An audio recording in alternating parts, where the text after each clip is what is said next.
الحمد لله رب العالمين وصلى اللهم وسلم على نبينا محمد وصحبه أجمعين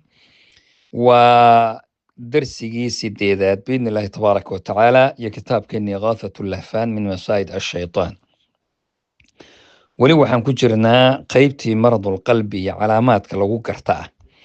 waxaa la yidhaahdaa qalbigu qofku waxaa suuragala inuu jirrado oo weliba jirradiisu ay adkaato oo qofka jirrano uusan ogeyn inaadan ogeyn waa arrin cajab badan baa la yidhaahdaa maxaa jira waa linshigaali qofkii mashquul wuxuu ku yahay umuur kale uma sii jeedo qalbigiisa jiran ma arka jiradiisa iyo asbaabtu ku jiradeeda ma u jeedo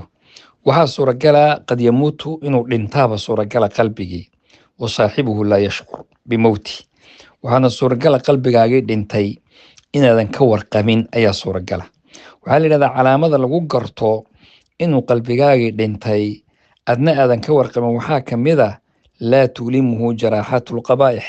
waxyaabaha xunxun inayna ku dhibaynin markaad aragto maalan dembi baad gelaysaa dembigaasi maba ku dhibaya waa iska qoslaysaa waad ku faraxsan tahay inaad xitaa dembigii jaanis u heshay buu qofku yuu ku farxayaa marka inaad sidii guulaysatay oo kale marka taas oo kale waxaa leeyahay qofku markuu arko jahliga iyo xaqa uu jaahilka ka yahay inuusan xanuujinaynin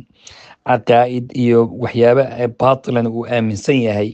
waa qalbigiisii baa jiran qofka isaga qalbiga waxaa la yidhaahdaa markuu marad yahay uu jiran yahay waxaa dhibaya adnaa shay oo min ashubhati washahwa waxyaabaha yaryar oo kusoo gaara qalbigaagii markuu jirado waxaa ku dhibi wax yar oo shuhubi iyo shaki hadduu soo galo wuu ku dhibayaa waxaa suuragala la yidhahda qofka qalbigiisu saxiixa yahay intii wax weyn oo dhibaato ay la soo daristo ayaana dhibaatada weynna wuu iska celinayaa maxaa jira qalbigiisa nool biquwatihi wa saxatihi wuu caafimaad qabaa marka arrimaha waaweyn tusaale haddii aan soo qaadno ambiyada ilaahay waxaa la yidhaha dadka ugu imtixaan badan oo dhibaatada ugu weyn adduunka la mariyo waa dadka ambiyada ilaahay iyo rususha uma alamthalu falamthal waa kii xadiidkii ahaa qofba qofku ka fiican yahay buu kasii dhibaatada soo mari adduunka ka badan tahay taa macnaheedu waxa weeye qofkaasi oo waa u gegsanayaa wuu iska celinayaa arrintaa waa diintiisa ka cilmi walidaalika rasuulku markuu inoo tilmaamayey ummadihii hore waxaa kamid ahaa buuri dad intii minshaar lasoo qaaday iyo seef oo halka madaxiisa lagu kala dhambalo oo timaha iyo maqaarka inta udhaxaysa lagu kala gooyo laa yaruduhu daalika can diini arrinkaasi diintiisina ina ka celinayn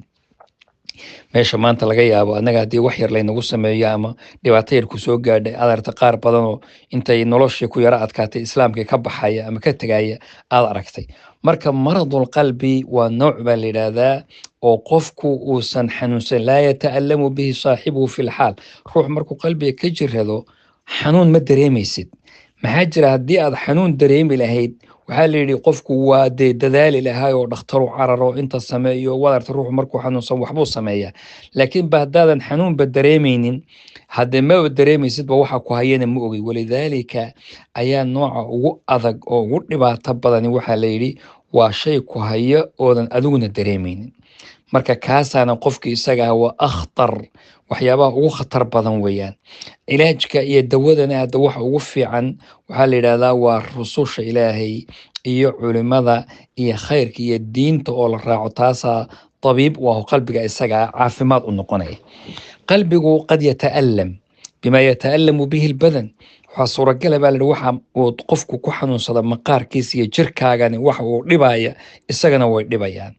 waxaa caafimaad noqonaya wixii badanka caafiyaba isagana oo jirkaaga caafimaad noqda isagana caafinaya marka waxaa suuragala sida jirku u xanuunsada buu qalbiguna u xanuunsanaya walidaalika ayaa rasuulku sala allahu calayh wasalam maruu aqrinaya kala wuxuu ka waramay qofka dembiga badan wuxuu yihi qofka nugta yacni wax yaroo dhibic ah ayaa dembi markuu sameeyo qalbigiisa ku dhacaya markaasuu haddana dhibic kale buu dembiga labaadna ku noqon kan saddexaadna dhibic kale buu ku noqon waa xadiis saxiixa marka dambe siduu usii socdo oo dembigu u socdo buu qalbigii oo dhan madoobaanayaa markaasuu rasuulku wuxuu akhriyey sala allahu calayh waaalih wasalam kalaa baraana calaa قلوبهم ما كانوا يكسبون dadka iyaga ah waxa raanka waxa la yiraahdaa daamurka iyo laamidan waxa la mariyay madow waad aragtay marka kaas oo kale baa raanka la yiraahdaayo qalbigoodii waa ku dhashay waxa sababta ugu dhashayna waa waxay kasbadeen waa dembiga ay sameeyeen marka qofku markuu dembigiisa u bato qalbigiisiiba madoobaanaya wamaa lijurxin bimayitin ilaamu xubinka haddii hadda lagaa jaro oo banaanka uu yaalo haddii banaanka xubinka wax lagu samayn miyuu xanuunsanayaa sidaasoo kale uu qofkiina noqonayaa jaraaxaadka iyo dhibaataduna waxba kama dareemayo ilaahay subxaanahu watacaala qalbigeenna haynoo hagaajiyo xumaanta shakiga iyo shukuugta iyo xumaanta iyo amraad alquluub oo dhanna allah inooga ilaaliyo wajazaakum allahu khayr baaraka allahu fiikum